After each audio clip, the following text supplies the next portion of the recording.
Bienvenue dans le Financier, à votre rendez-vous économique quotidien sur Africa 24. Voici les titres. Chiffres alarmants pour l'Algérie. Le déficit commercial du pays a explosé au premier trimestre 2015 avec une baisse de 30% de ses recettes d'exportation. Le gouvernement sénégalais est au chevet de Senegal Airlines. Un plan va être mis en place pour relancer la compagnie aérienne en difficulté financière. Et en fin d'édition, nous ferons le point sur les marchés boursiers du continent.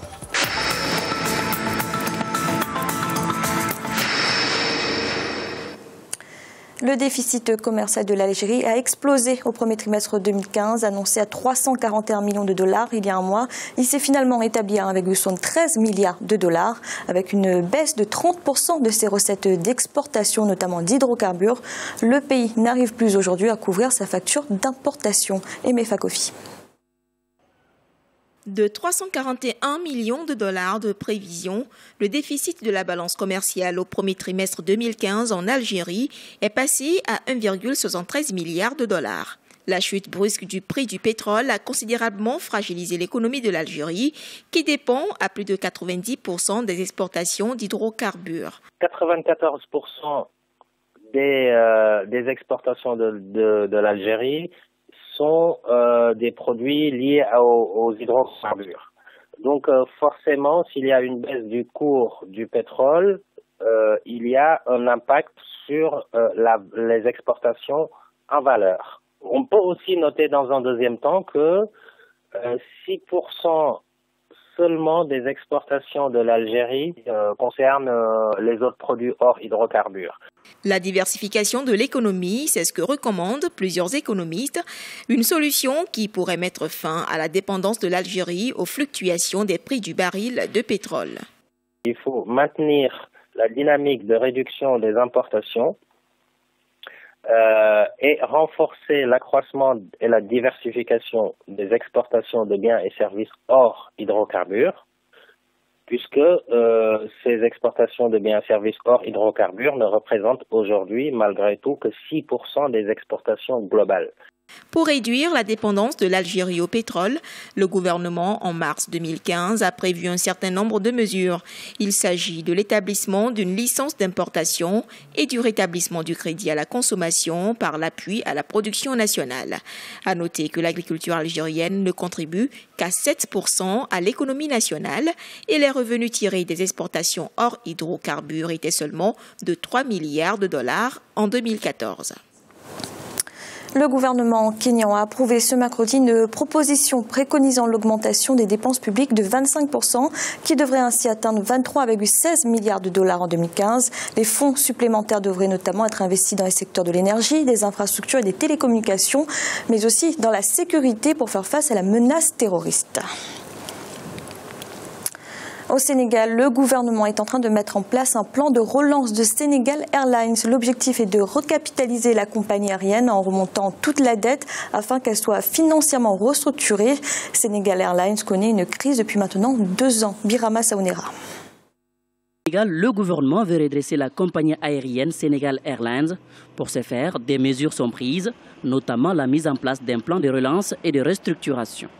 Objectif, disposer d'une véritable compagnie aérienne nationale et avoir une position de hub aérien dans la sous-région. L'État est entré dans le processus de relance et de restructuration de Senegal Airlines. Nous avons une option de liquider l'entreprise et de créer une autre, mais le chef de l'État a estimé que le Sénégal ne doit pas être un cimetière de compagnies aériennes.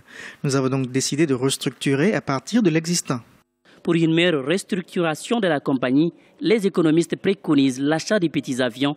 À cela s'ajoute une politique d'intensification des vols sous-régionaux et internes. Il est clair qu'un A320 sur une liaison Dakar-Paris, c'est un avion que vous pouvez remplir aisément parce qu'une grosse partie de la demande se fait sur ce trajet-là. Mais sur du Dakar-Abidjan, Dakar-Bamako ou Dakar-Cotonou, vous avez plutôt besoin d'un avion de moindre capacité. Et puis vous avez aussi les vols intérieurs qu'il va falloir remettre sur pied. Air Sénégal International doit jouer complètement sa carte dans la politique d'aménagement du territoire. Des liaisons comme Dakar-Ziguinchor, Dakar-Saint-Louis, Dakar-Tambacounda doivent être assurées et régulièrement assurées, pas seulement une fois par jour, mais plusieurs fois par jour, afin de permettre de désenclaver, de favoriser les échanges entre les différentes régions et la capitale. Depuis quelque temps, les travailleurs de Senegal Airlines multiplient les mouvements d'humeur afin d'exiger le paiement de 5 mois d'arriérés des salaires. Le gouvernement a promis de décanter la situation avant la mise en œuvre du plan de relance. et de la restructuration de la compagnie. En Afrique du Sud, les émissions obligataires réalisées par les banques durant le premier trimestre 2015 ont atteint un montant global de 22,2 milliards de rand. Ce montant représente 75% des obligations d'entreprise émises entre le 1er janvier et le 31 mars de cette année. Cette hausse s'explique essentiellement par le montant record des emprunts émis par les 4 plus grands établissements de crédit du pays.